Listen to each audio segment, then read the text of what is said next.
I always believed blood meant loyalty. That family, no matter how broken, would never push you over the edge just to see you fall. I was wrong. And by the time I realized the truth, they had already taken everything.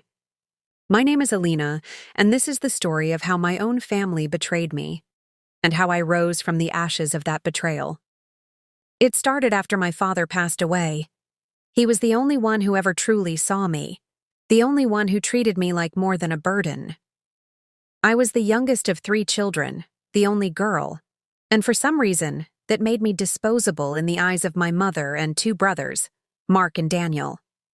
They always treated me like an outsider in my own home, laughing behind my back, calling me the charity case, because I didn't chase success like they did. But my father, he understood me. He believed in me. While Mark built his empire and Daniel played the stock market like a slot machine, I followed a quieter path, working at a community center, writing small stories, living simply. I never asked for much. When he passed, I was crushed, but I never expected what came next. The funeral was cold, not just the air, but the people. My mother hardly looked at me. Mark arrived late, dressed like he owned the world. Daniel stood by the casket checking his phone. It felt like the end of something sacred. But I held on to one hope. Dad had promised me something before he died. "I've made sure you're taken care of, Alina," he told me, just days before the heart attack that took him. "I know how they are. I know they'll try to shut you out, but you won't be left with nothing. I promise." I clung to those words like a life raft. A week later, we met with the family lawyer. My stomach twisted as we sat around that polished oak table, the will in the lawyer's hands. I could feel my mother's glare burning through me. She hadn't spoken to me since the funeral. Not a single word. And then it happened. The will was read, and to my horror, everything had been left to Mark and Daniel.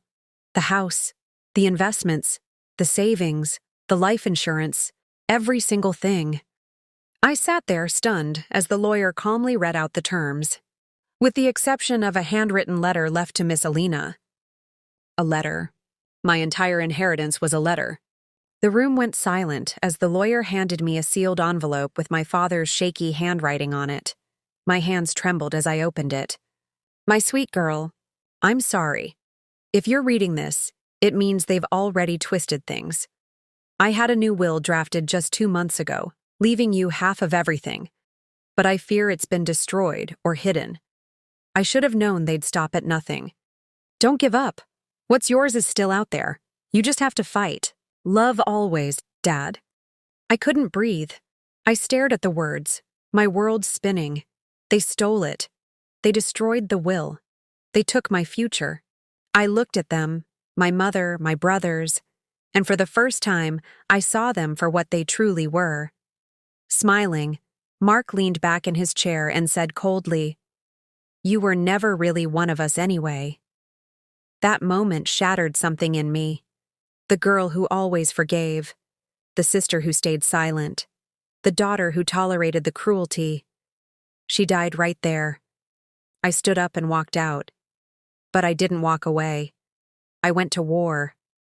I didn't sleep that night.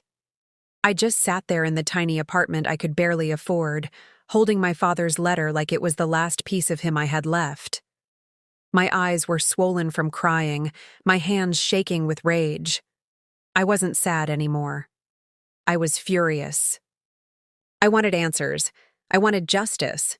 But most of all, I wanted to prove them wrong. I went back to the lawyer the next morning, demanding he explain what happened.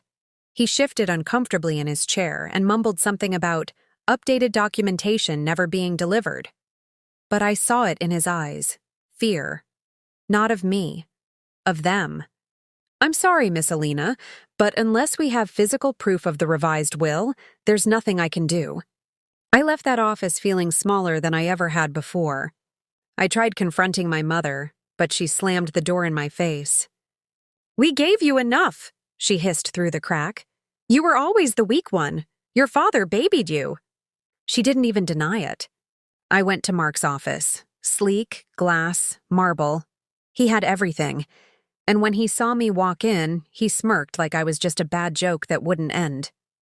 "This is embarrassing, Alina," he said, adjusting his cufflinks. "Move on. You're not cut out for this world." I stared at him. My own brother.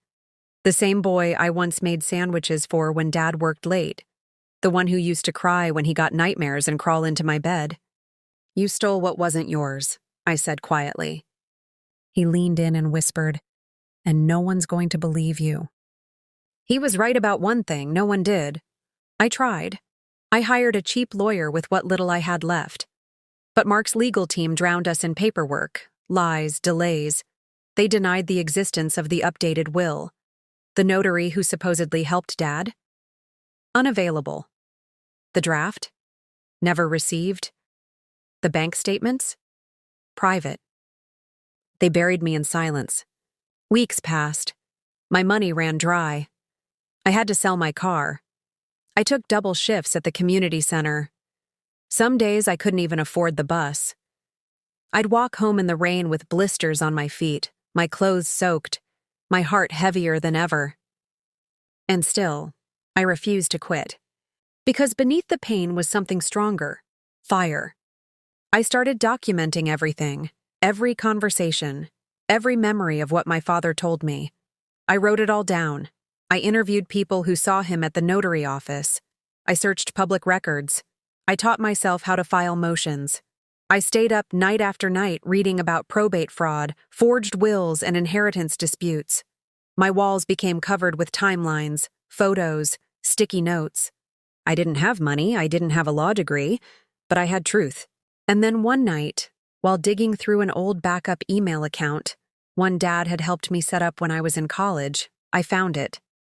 A PDF attachment, labeled simply Final Will Draft PDF. I opened it. There it was, clear as day, my father's name, his signature, and right below it, "To my daughter Alina, I leave 50% of all assets, including the family home, shares, and savings." I couldn't breathe. He did try to protect me. The bastards erased it from the world. But they forgot one thing. Dad trusted me. The screen glowed in the darkness as I stared at the PDF, my hands trembling, breath shallow, heart pounding like war drums in my chest. I wasn't crazy. I wasn't imagining things. My father had tried to protect me. He left me half of everything. The family estate alone was valued at over $3.2 million. That didn't include the offshore investments, the private lake house, or the silent shares in Mark's firm, something Dad quietly bought into before his heart gave out. In total, the assets easily topped $6 million, and they tried to erase me for all of it. But now, I had the proof. My father's last will, the one they said never existed. The one they probably burned or shredded the moment he drew his last breath. But they forgot something. Dad emailed it to me. Maybe he had a bad feeling. Maybe he didn't trust them either. Whatever the reason, that PDF was my sword, and I was ready for war. The next morning, I walked into the same law office where they once humiliated me, this time with a new lawyer. Not cheap, not kind. A woman named Farah Patel, sharp as a blade and with a reputation for taking down wolves in silk suits. She read the PDF quietly, nodding once before saying, "This changes everything." Within 24 hours, we filed a motion to reopen the probate case. We attached the will, referenced my father's email server metadata, and issued a formal request to freeze the estate. It hit my family like a bomb. My phone lit up with messages from Mark. First cold, then mocking, then angry. "This is low, even for you. You don't know what you're playing with. Back off before you embarrass yourself." I didn't reply. I let the silence speak louder. 3 weeks later, we met in court. They walked in confident, my mother in her pearls, Daniel in a $1,000 suit, and Mark. Well, he looked like the devil dressed for Sunday. But when Farah presented the digital trail, Dad's email timestamp, the document's creation history, and the verified notary appointment he made, they started to shift in their seats. And when the judge said, "We'll allow full probate review and asset audit," the color drained from their faces. It was happening. I was finally being heard. But victory didn't come easy. They fought tooth and nail, hired forensic experts to discredit the document, accused me of faking it. My own mother submitted a statement calling me unstable and emotionally manipulative. I cried in the parking lot that day, not from weakness, but from the ache of knowing a mother could lie so easily about her child. But I didn't break. Because I had truth, I had grit, and I had nothing left to lose.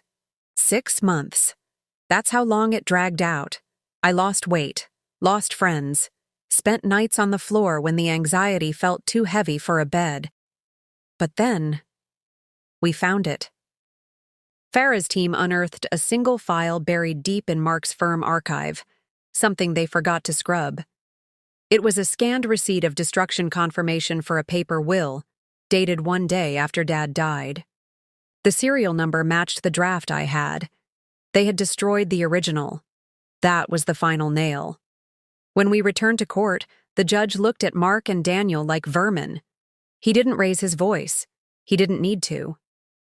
"In my ruling," he said, voice firm, "Miss Alina Reynolds is hereby recognized as a rightful heir to 50% of all estate assets. Tampering has occurred. Consequences will follow." Mark's jaw clenched. My mother stood frozen. Daniel slumped like air had been knocked out of him, but me, I stood taller than I ever had in my life. The ruling was public. Word spread fast. Articles, gossip, even a local news station covering the Reynolds inheritance scandal. I watched from the backseat of a cab as reporters waited outside Mark's office, microphones ready, cameras flashing. He'd spent years building his image. Philanthropist, business leader, golden son. Now he was branded a liar who tried to erase his own sister for millions. As for me, for the first time I had power. My 50% share meant more than money. It meant I had a choice. I sold the family home, every corner of it haunted by their shadows, and donated a portion of the sale to the same community center where I used to mop floors. I sold Dad's silent shares in Mark's firm back to the board at a premium, ensuring Mark would have to buy them again, at double the price, if he ever wanted control. His humiliation. Delicious. Daniel tried to apologize, said he was just following orders. I told him to follow those orders straight into hell. My mother? She never said a word. Not when the judgment was handed down.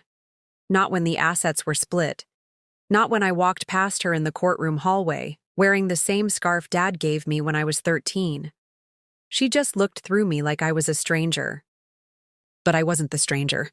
She was. I moved across the country after the case closed, packed my things into 2 suitcases and boarded a one-way flight to Seattle. I bought a small house on a hill with a view of the water. Peaceful, quiet. Mine. I started writing again. Stories, essays, everything I'd buried while surviving. I even published a memoir. The title? The Daughter They Tried to Erase. It hit number 3 on the nonfiction charts within 2 weeks. I guess pain has a way of connecting us all. Every night, I light a single candle by the window. It's for Dad. Not because I'm haunted, but because I remember. Because despite the darkness, he left a spark. And I carried it until it burned down every lie they built. You see, betrayal doesn't always break you. Sometimes it builds you. They took everything. But I came back stronger. And to anyone listening right now, anyone who's ever felt left out, cast aside, betrayed by the very people who were supposed to protect you, I want you to hear this. You are not weak for surviving. You are not broken for walking away. You are powerful beyond words for still standing, still breathing, still fighting. They don't get to define you. You do. And maybe, just maybe, your greatest revenge will be your silence, your peace, your rise. Now I want to hear from you. Have you ever been betrayed by your own blood? Have you walked away from family to find yourself? Drop your story in the comments. I read everyone's comment. Let's build a space where the unheard can finally speak. If this story touched you, like, share, and subscribe for more true stories of resilience, pain, and powerful comebacks. Hit the notification bell so you never miss a moment that might just reflect your own. You've been listening to Whispers of the Heart, where every scar tells a story and every voice deserves to rise. Thank you and see you on the next one. Goodbye.